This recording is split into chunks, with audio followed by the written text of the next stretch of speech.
be improved. I'm confident. I am positive. Now. I'm not lonely. Anymore?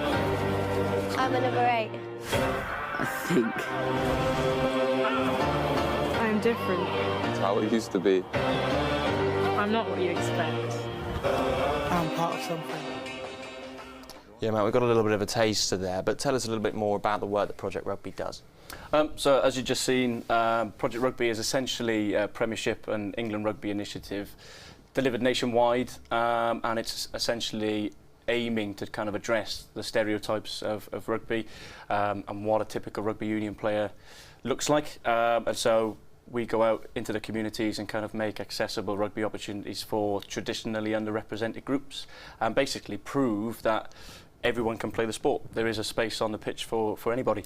Who are those groups and what is the typical stereotype about rugby players? So if you look kind of traditionally, particularly in this part of the world, rugby is traditionally seen as a sport for the richer kind of middle class kids through the private schools and the various pathways that there are. But you know, rugby celebrates itself as an inclusive sport, and the fact that there's all shapes and sizes on the same sport on the same pitch at the same time.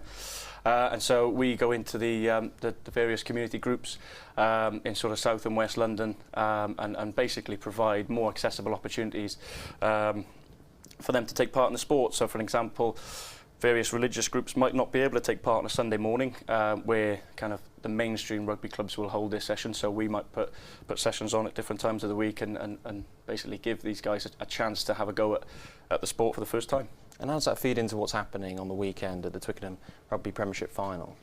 So this weekend is a perfect example of us being able to say thank you for those kids for sticking with us throughout the season and give them a chance to step out onto the Twickenham pitch at half-time, be a really, really busy stadium and something that once-in-a-lifetime opportunity for them. It should be really, really cool and hopefully is enough to encourage them that rugby is the sport for them and they take it forward.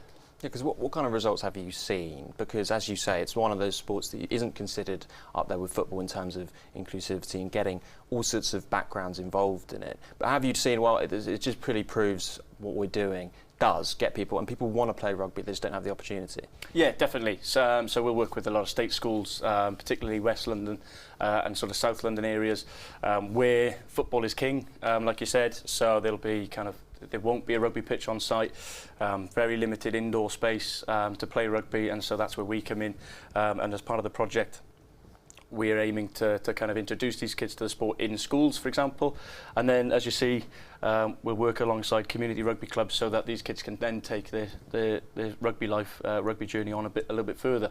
And so we've coached this season just over 1,200 kids, and just over 110 of those have actually joined the rugby club as a result, which is great. It means they're going to stay in the sport and hopefully have a really good time and learn new skills, make new friends, and hopefully adopt some of the values and behaviours that rugby has to offer. Yeah, I was about to say, what are those values that people often miss? They just think rugby is a fairly brutish sport, just men running around and hitting each other, because there are real values ingrained into the sport that people perhaps don't know who aren't interested in rugby. Yeah, definitely. So yeah, like you said, you watch a rugby match on the TV on the weekend or out in the community, and you might see heavy, strong, fast guys running into each other full force. But there's a resilience piece there, so you are going to get knocked backwards a few times physically and potentially emotionally as well as you start to learn the sport. But rugby has the capacity to build them back up again and adopt those kind of approaches to the challenges, behaviour that you'll see on a rugby pitch. Also the respect and the discipline that might not be as apparent in other sports, and so that's something that rugby really celebrates. And also you know, a team sport like rugby, where you've got guys and girls from different backgrounds and different areas on the same pitch, all part of the same team, is amazing. How rewarding is it for you seeing all these kids when they really start to love the sport and get into it? Oh, one of the most amazing, rewarding jobs I've ever had. You can see week one, you'll be stood in front of a group that kind of staring at the floor, not really have the confidence to engage with other people and other coaches, but then by kind of week 5, 6, 7, 8, all of a sudden you're struggling to shut them up and listen to you, which is great. It means they've got the confidence and they've got the self-belief to stand up for themselves and say, do you know what, I'm going to give this a go. I found my my sport, if you like. And then, as you can see, smiles on faces, everybody playing rugby, no matter your ability, background, all that sort of stuff, which is great.